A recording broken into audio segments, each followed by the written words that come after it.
Am I talking to you or to the camera? Talk to the camera. Are you ready, George? All right, welcome guys. We are at vlog number no, shit. I need to start that again, George.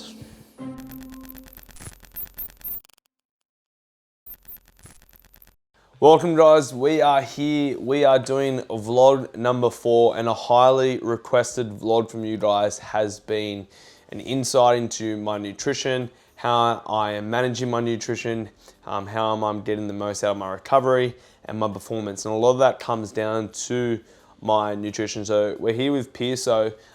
Piers is a trainer at the gym as well.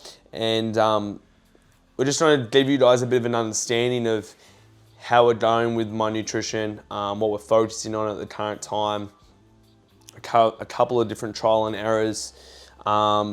So like I said, Piers is a trainer at BACE'S. He's studying, what are you currently studying, mate? Cert 4 in nutrition at Vast Academy. And what do you love about nutrition? Like why did you want to get into this field? I feel like it's just often missed.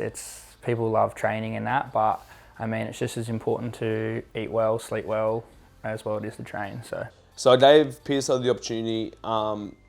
I could have reached out to a nutritionist that has been in the industry for a while, but me personally, I love giving opportunities.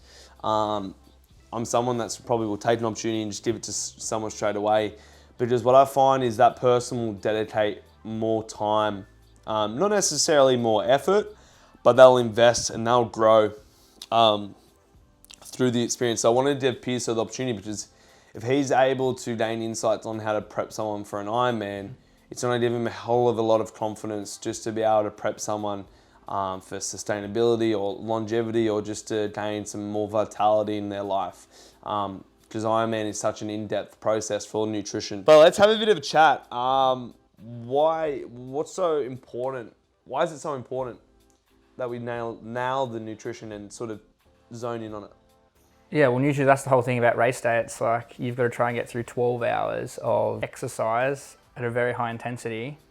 So say, for instance, for argument's sake, you're burning 8,000 calories in the 12 hours. Yeah. You've got to find time to store enough to get you through your swim, recover then in your bike, eating more, and then enough for when you run. Because the bike leg is going to be where you consume most of your calories. It's where your body is most stable, stomach's not moving around.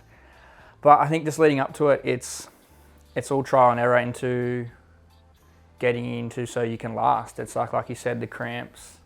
You want your electrolytes, you want all your micronutrients to be high, so you can get through it so your muscles aren't fatiguing. Yeah. Having enough carb sources there so you're not burning into your fats and protein sources. For sure. And a lot of what we've spoken about as well is like, we want to trial and error a lot now.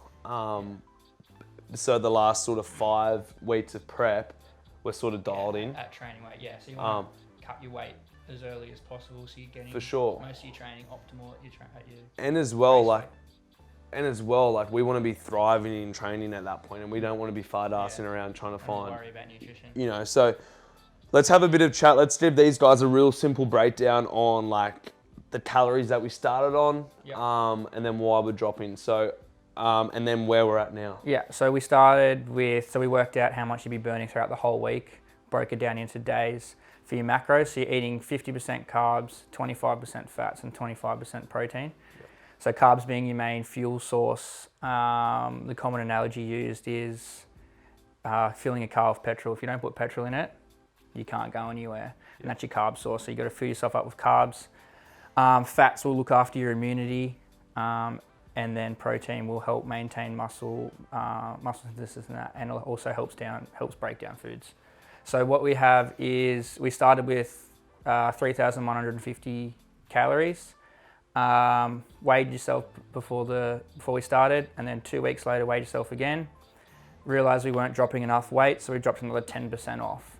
So we're now down to 2,800. Yeah. Which we can also monitor throughout the week, but try and drop a bit more weight a bit quicker, so you do have most of your training time at at your race weight. And the reason why we went with 2.8, and we're going to test out is I've got one more big week of training, then I have a deload week. So that deload week, I'm not going to be burning as much anyway. So we thought we could really capitalize on the next 2 weeks to try and drop weight and sacrifice 2 weeks. But how are you managing it, and how do we have to be careful that we're not making the focus necessarily weight driven? We are in a way, Performance driven, yeah. but we also need to make sure it's done effectively, because we can't go 1,200 calories and drop 15 kilos. Why can't we do that? Well, you're going to lose all your energy. You won't be able to recover properly. Yep. Your recovery will be out the window. You won't be able to do any of your training because you also need your body to function. So if you drop, like, yes, you'd probably lose 10 kilos in that first week, but it would not be healthy. Your organs and that would be under stress, muscles under stress. It's just not beneficial at all. For sure.